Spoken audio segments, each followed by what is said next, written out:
Welcome back to my channel. My name is Ash. In this video, I'm going to be talking to you about the top 3 things that you can do to control your environment and make sure you're getting the best out of it. And stay to the end because I'm going to give you a bonus tip that's going to frazzle up your brain to think differently. We all know about the nature versus nurture argument that comes through, but how do you adapt your environment to control a little bit of that nurturing experience as an adult? Because while you're growing up, the nurture is kind of happens to you a little bit because you can't really control a lot of the things that happen. However, when you're an adult, you can control a lot of things around your environment. First one, you are the average of 5 people that you hang around. You might have heard this saying before, but what it's really telling you is you are the average of 5 people that you surround yourself with and spend the most time with, whether it be in person or virtually. So the type of conversations that you have with them, the type of conversations that you feed into your own mind is going to have a massive difference on how you think, how you react to situations, how you act in different circumstances, and the level of output you're actually willing to put in. And this means the level of action and drive you have and the ambition and the goals and how big you think as well. So if you want to get into a different position of life, you have to see who you surround yourself with. Now, I'm not saying go ditch your friends because that's not the purpose of this video. The purpose of the video is to help you to figure out how your environment can be. So for example, if you want to be rich, look around your surroundings, right? Look at the people you hang around with most. Are they rich in your eyes? Or are they at the same kind of income level that you are? Right? If you want to get to the next income level, the advice they can give you is likely not the advice you need to actually get there, because they haven't got there themselves. So one of the best pieces of advice that I ever got was to only take advice from people who have what you want to have. So if you want to have the higher income, you should be talking to somebody who has that higher income. If you want to start a business, you should be talking to somebody who has a business, not somebody who doesn't have the business. In that respect, if you want to be a better version of yourself in one way or another, look at your immediate surroundings of people and see if they have that quality. And if they don't, find another group. And this is not to replace them, but add another group of friends, about 5 people, who have that quality that you want, and you will become the average of that. So you want to make sure that this group of 5 people is always bringing the average up and never down. Number 2, cluttered space, cluttered mind. This is something I've been believing since I was in university about 10 years ago. Well, that sounds like a crazy long time to say now. But anyway, when I first went to university 10 years ago, this was something that I really believed. Cluttered space, cluttered mind. So I always tried to keep my working environment clean and organized. Then I realized, actually, this exact same principle applies to everything. So when I'm in my house, I wanted that to be organized because I realized that if it's a mess, it kind of reflects what your brain is going through, right? Like, you walk around the house and everything is a mess, it's not going to make you feel good. It's going to make you feel a little bit stressed out. You're like, oh, everything's out of space. I can't find anything. You want to go find scissors and you just can't find it because you have no idea where you left it. If you have an organized system and if your environment is clean and neat, you can find things easier. Your levels of stress is a lot lower. So think about that. What do you need to do to your immediate surroundings? Is it clear? Is it cluttered?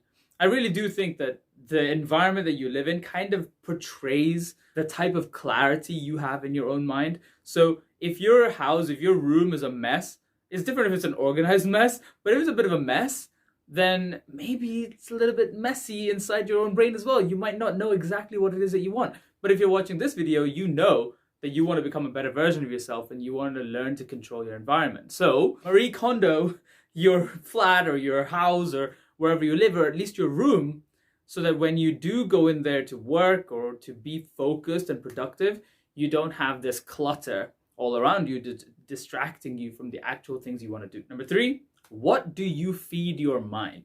Now, we all know in order to have a healthy body, we've got to eat nutritious food. Now, what about healthy mind? What do you need to do in order to actually have a healthy mind? Because part of your environment, apart from the physical environment that you have, is also the mental environment, right? There's a mental environment in your own brain that dictates how you react to real life scenarios and real life situations. For example, the more educated you are of a certain topic, the more you can speak about it in group situation, right? So in the same sense, why would you not figure out how you can control the environment in your own brain? So if you want to become a better version of yourself, you've got to stand guard at the gates of your own brain. What that means is just look at what you're consuming on a regular basis. You know, what kind of TV do you watch? Do you watch the news? Or are you feeding your mind negative stuff that's keeping you in your little bubble and making you fearful of everything you want to do? Or are you feeding your mind positive stuff that enhances how you want to react and enhances how big of a goal you can have and makes you think more positively about the entire world? You know, the kind of movies you watch, the books you read, the podcasts you listen to, even the events that you go to and the people you talk to will have a massive impact on the type of information that you're consuming.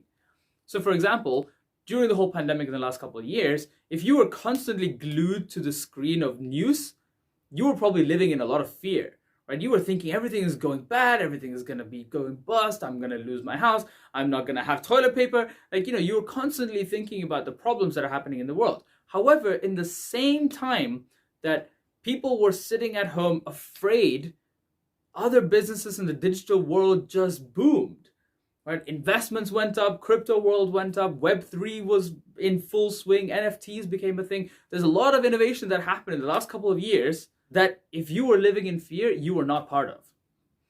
But if you were feeding your mind positive stuff, you might have had a chance at looking at the opportunity that's coming in front of us to see how you can be part of that. So just like that, think about what stuff you feed your mind. What are the things you're listening to? What are the books you're reading? It's so important to see how your internal environment can affect your external environment. So make sure you control both. Now, before I give you the bonus that I mentioned that will give you, you have to realize that a lot of becoming a better version of yourself has to do with the habits that you've developed. So check out this video that's going to talk to you about the success habits that you should be developing if you want to become the best version of yourself. Now, for those of you guys who have stayed until the end, here is the bonus tip that is really going to frazzle your mind to think about things differently. If you want to become the best version of yourself, you have to think a bit about what is that best version of yourself look like?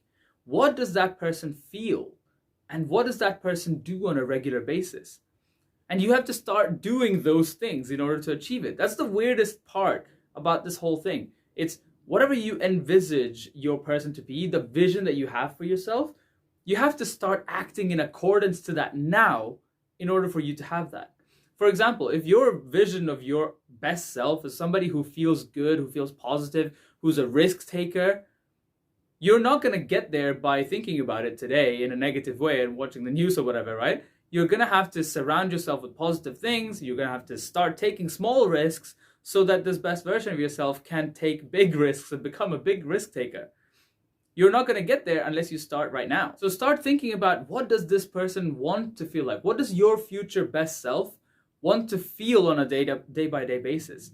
And you should start thinking about how you can feel like that right now. But if you want more of that, watch this video next, because this is a video YouTube thinks you will love. And I think you will definitely love that too. Check out this playlist. It has way more where that came from. If not, subscribe to my channel and turn on the notification bell so you don't miss any of the videos I put out every single week.